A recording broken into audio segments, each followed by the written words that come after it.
Previously on the Trogly's Guitar Show. I'll give you a hint.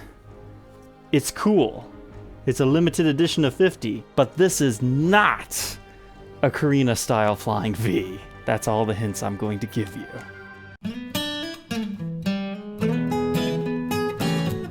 Welcome back, Troglodytes, to your daily dose of guitar information, the Trogly's Guitar Show. Today's the day. We are going to review that Flying V that I teased you guys with. This has to be one of the sweetest Flying Vs if you can't decide what style you want. Because in Flying V territory, there are two main ones. There's your 50s vintage Korina ones that look like this, and then you've got your 67 style ones that look like that. Now, we can argue that there's like the 80s versions that are the shred metal style, but those are a little bit different. So let's focus on those two main ones, the 58 and 67, because this goofy little thing blends both of them. Look at this thing. It's a Cadillac Gold limited edition Flying V.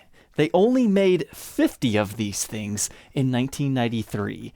So, what is going on here? We have gold hardware on a Flying V, which is just absolutely fantastic, a little bit obnoxious, but it matches our all gold finish that they called Cadillac Gold.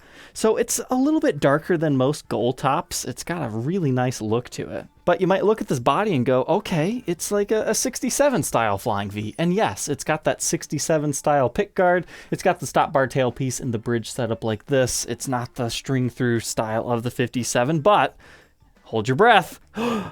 It's got the little rubber bumper on the side like the 58s. So I just love that. That's always been my favorite thing about the original Flying Vs. So having that on a 67 is a whole bunch of fun. And then get this, we even have the big gaudy Gibson badge on this, just like the 50s ones. And if all this coolness wasn't enough, check out our fretboard. It's ebony on this. So this is just such a sweet Flying V. I had to pick this up when I had the chance because there's not many of them out there. And I remember vaguely seeing one of these once before and thinking it was cool. So yeah, no brainer to pick this one up and document it when I bought that blue double cut that we reviewed a couple of days ago. So to understand this thing, we need to talk about this limited edition truss rod cover. So it says limited edition X of X. This particular one happens to be number 31 of 50.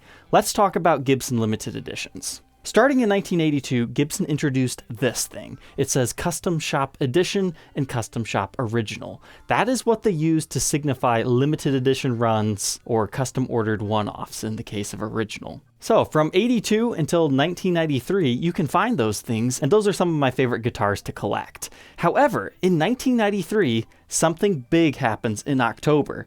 The Gibson Custom Shop division opens. So it's at that time when they kind of switch that over to the actual custom shop guitars, you know, like the decal say, but they stopped using those at about 1994. So in late 1993 to about 1994, you can find the limited edition truss rod covers. Now, I'm not personally a big fan of this era, so I probably won't keep this one for my personal collection. Because do you guys know how easy it is to fake one of these truss rod covers? I mean, you could say you have number one by just taking it to some trophy shop and getting a historic style truss rod cover engraved like that.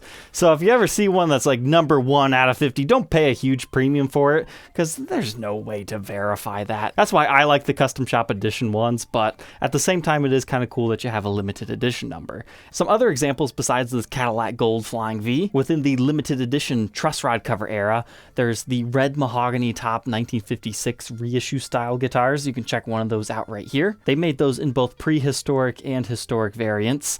Perhaps the most popular one are the Korina SGs. Those things are nice and very collectible yet today. The original run of the Hendrix Hall of Fame Flying V that Gibson just recently reissued in a custom shop iteration, but the original USA one was one of these guys, and there were a few other like various studios. It's kind of hard to find a lot of information, but that should give you an idea. But these were Gibson USA limited edition guitars. So I'm sure some of this kind of overlaps into the catalog guitars as well, very similar to what we've talked about previously with custom shop editions. After this, they started to put it on the backside of the headstock. It was another decal, much larger, kind of like a large circle with like 2 banners that says limited edition. And they used that for a couple of years within the mid to late 90s until they just kind of stopped marking limited editions as such. And I really hope one day Gibson will start doing that again. But if nothing else, limited edition Gibsons are a very interesting topic.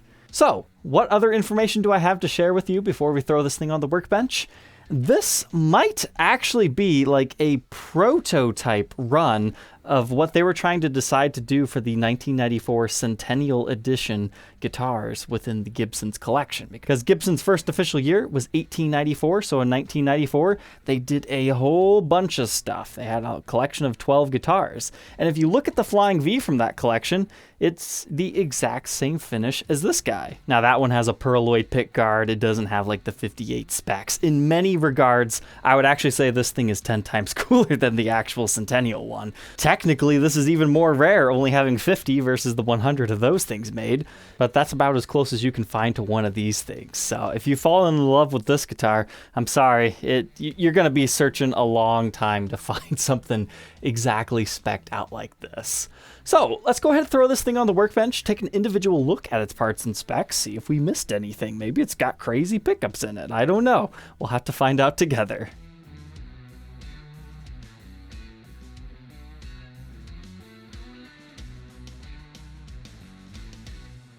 Inside our Cadillac Gold Flying V, wouldn't that have been sweet if these were actually made out of Korina and just had the 67 style body shape and contours and everything? No, it just appears to be mahogany. Not that you can actually see through to the bare wood anywhere, but if you really zoom in, you can actually see where the finish has sank into the wood grain. That's what these areas are right here, and this all looks like mahogany wood grain to me. A little bit easier to see like right here. But something else I found fascinating is look at the finish underneath the pickguard. It's significantly darker. It's reacting to the pickguard, or more accurately, maybe that's what the finish looked like when it left the factory, and it's actually kind of faded into more of a yellow gold. But our cavities, they look like this. You've got some routes in here because of the legs of the pickups. They need somewhere to go. But you've got the gold paint, and then they have shielding paint over top of that. And they might not be the cleanest looking cavities, but, you know, as far as the routes go, they're pretty nice. But being 1993, this is the start of the Gibson USA base plates. So whenever you see those things in guitars yet today, it's the very early 90s when they started to introduce these. I believe the earliest you can start seeing these is, late 1992? Definitely by 1993, though. Now, unfortunately, in this era, they do not mark them with a sticker to tell you what they are, so we'll have to get some DC readings here to see if we can identify what set we have in here. And I'm getting about 7.77 k ohms in our bridge position, our neck at 7.53, so that tells me probably 490R, 490T, because that's not hot enough to be a 498T, and that's a set that they used to use in studios back in the day. However, it could just be something completely different. It's kind of hard to tell sometimes. But our middle position for fun is 3.82 k ohms. The gold hardware on these are looking pretty good. You just have some minor pitting and tarnishing to it. But as far as the rest of the controls here, we do have error correct pots. This one appears to date to the 40th week of 1993. This one the 42nd week of 93. And it's not possible to read that one. Now what looks like to me what happened is somebody took this guitar apart to verify it, and they accidentally broke the ground wire off, because that's definitely fresher solder there than in the other locations that you can see on this. Which, to be fair, that's really easy to do, because that's the only thing keeping this whole pickguard in here right now, is that little wire. As far as our knobs, they are aged. They've got a yellowness to them on the top. And it's just your black reflector style ones. You've got a 3-way toggle switch right here, output jack on the front. Man, that would have been pretty cool had they had moved it down here. That would have been another cool 58 spec that they could have thrown in here. But no ABR1 on this one. This is just a regular Nashville style bridge. Now it says made in Japan. We actually saw that on that other 1993 limited edition Les Paul Custom. So I do believe that is stock, because we've seen it enough times. They must have shortly used Goto parts. That's normally what Japan is, instead of Schaller. However, our tailpiece here is still Schaller, made in Germany. So when I bought this guitar, and I've been looking over it the past couple of days, even when I unboxed it, it's like, yeah, it looks very clean. However, something about the lighting here, I just caught a whole bunch of stuff. Like right here, that's not an impression, that's proud on top of the finish. So like Gibson's finish work on this one was not the best, because there's something underneath the finish right there. If you catch it in the light just right, you can actually see one of the body seam lines. It runs right along here. It's a little hard to see, but when you get the light just right, you can kind of see that line right there. I'm not seeing another one on this side, but it doesn't mean it's not there. And then you've got something right here. It's like a little mark. I know it looks like an impression, but it doesn't feel like one. So it's not a mint condition guitar, but it's definitely respectable. But moving on from our mahogany body, we've got a mahogany neck with that ebony fretboard. And it looks like they used the nice acrylic on these dot inlays. It reminds me of like the studio standards and studio customs. And this ebony fretboard definitely has like these weird ridges going through here. I've definitely seen that in the 90s before. Now that's not figured ebony this time. Not on this guitar anyways. Must just be how they processed these woods. I did see a small crack in the fretboard right here. Nothing you can really do about it. It's not worth worrying about, but it is there for full disclosure. As is pretty common on solid colored finish guitars as they age, a line will form where the fretboard ends and the neck actually begins. And you can slightly feel that on this one. Sometimes that happens due to humidity differences, like it wasn't kept 100% perfect its whole life, which is almost every single Gibson guitar. But it's just very apparent on this super solid colored finish. You also see that around the neck. The line's apparent on the treble side of the neck, and you can also see the outline of the nut right there. Not quite as bad on the treble side, though. So I'm fully prepared for this thing to have like a 25.5 inch scale length here. But no, it's not quite that fun. Just regular 24 3/4 inches. And it looks like your standard 12-inch radius. The neck feels very similar to most 67 style Flying Vs, but our neck specs are 1.69 inches at the nut width. And 2.04 by the 12th. First fret neck depth, nice and skinny, 0.79. Stays very slim, 0.86 by the 12th. Wow, that's one of the thinnest necks we've had in a while. Here's what that looks like at the first fret and the 12th fret. Just a very skinny C-shaped neck. But now look at this headstock. Where'd our logo go? Yeah, you can take those things off if you want. And I've been wanting to show this for such a long time. So this is how they put those on there. They route 3 holes in the headstock. And then this thing is just golden plastic, so you gotta be careful that you don't break it. But they have 3 posts right there, and they just kind of glue them into place. This one throughout the years has come unglued, but thankfully it stays in place pretty well. But before I put that back on, you can take the brand off the guitar, but you can't take the brand out of the guitar. You've got a shadow of the Gibson logo there, which I just find hilarious. Although I will say Gibson did a terrible job of routing this headstock for those, because you normally don't see those holes, but that one right there is still visible even when the logo's there. It's just like routed too large, or maybe these were manufactured just a hair too small. This was definitely not Gibson's finest work as far as all the little nitty-gritty details. But our truss rod's looking good on this one, and let's take a closer look at that cover. I'm kind of surprised somebody's not selling knockoffs of these on eBay, because something like this would be so easy to mess with. So be careful when buying these things. That's why I always say, don't ever pay a premium for number 1, unless you're 100% certain it left the factory like that. But it says limited edition 31 of 50 on this one. Now you can find different runs, like this one was 50, I've seen 100, I've seen 200, I've seen 400, I've seen 300. It just depends on the particular run.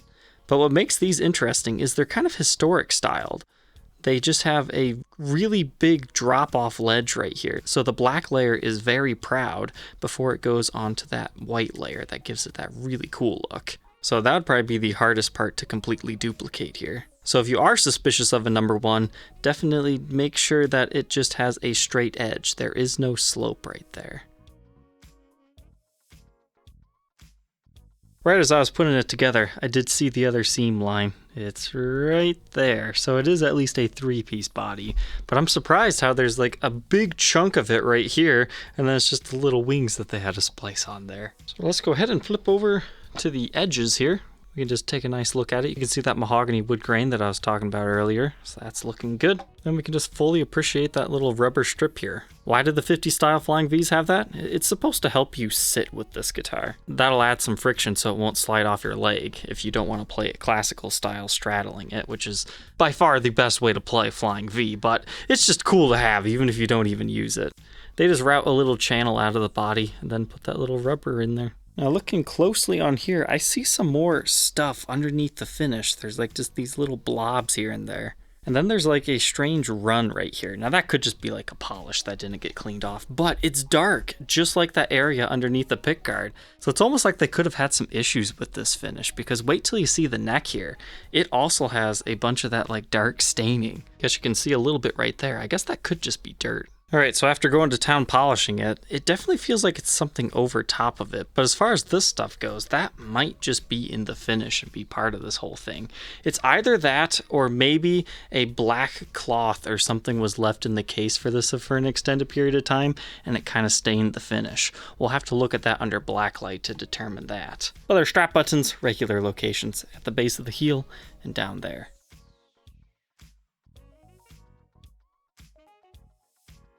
Then as far as our headstock, so the custom shop opened in October of 1993, and this one is, just right in that general area right there on the 312th day of the year. So that's why we're switching out of the custom shop edition decals into the limited edition truss rod cover.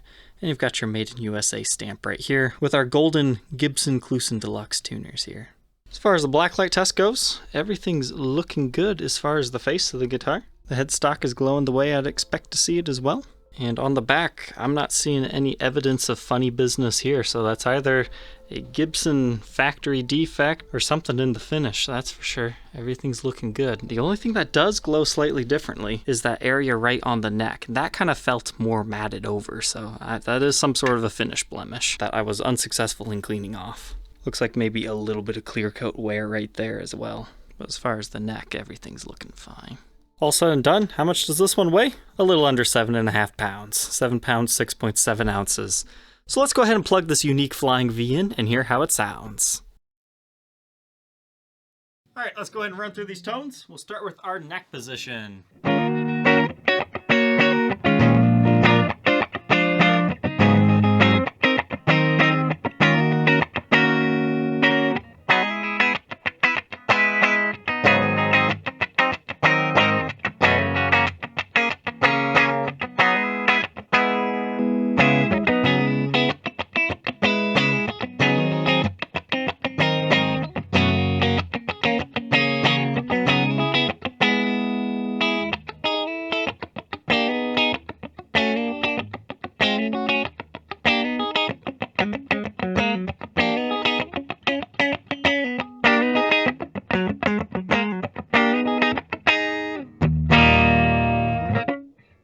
That neck pickup is heavenly. I love it. Very jazzy and funky. But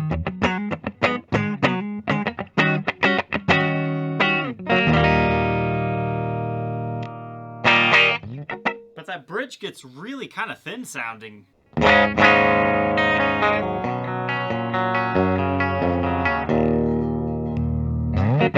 that middle position.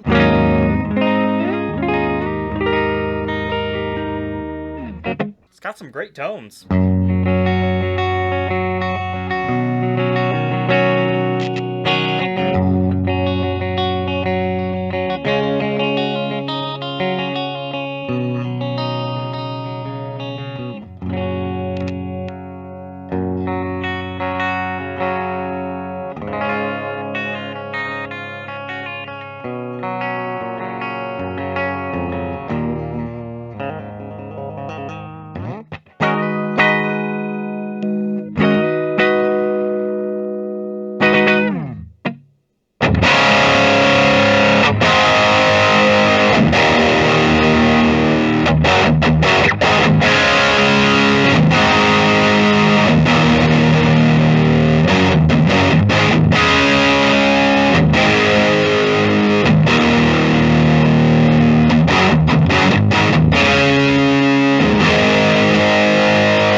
a great distorted tone to it. It's a little bit of a darker sounding Flying V. Like, I almost want a little bit more bite to it, but yet at the same time it has such a personality just the way it is.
Now that we know all about the limited edition 1993 Cadillac Gold Flying V that has a blending of 58 and 67 specs to it, what are my final thoughts on this thing? Even though at the beginning of this episode I said, it's not custom shop edition, I don't want it, it's not going to be in my personal collection. Out of all the Flying Vs I've played, this is definitely way up there. I will say it's probably the best 67 style Flying V I've ever had, because it's hard to top the original 70s Flying Vs, because those things are just on a completely different build spectrum even than as compared to this. But this one being limited edition, having that really cool Cadillac gold finish that even has some like TV gold vibes to it, since you can kind of see the wood grain through it. I know it doesn't show up too well on camera, but trust me, you can see it in person. But the combination of this really thin neck, which I'm not generally a big fan of, but pair that with this ebony fretboard, it's just extra sweet. Like, you can find ebony fretboards on first year Flying V Fadeds. You can also find them on like the Jimi Hendrix style Flying Vs.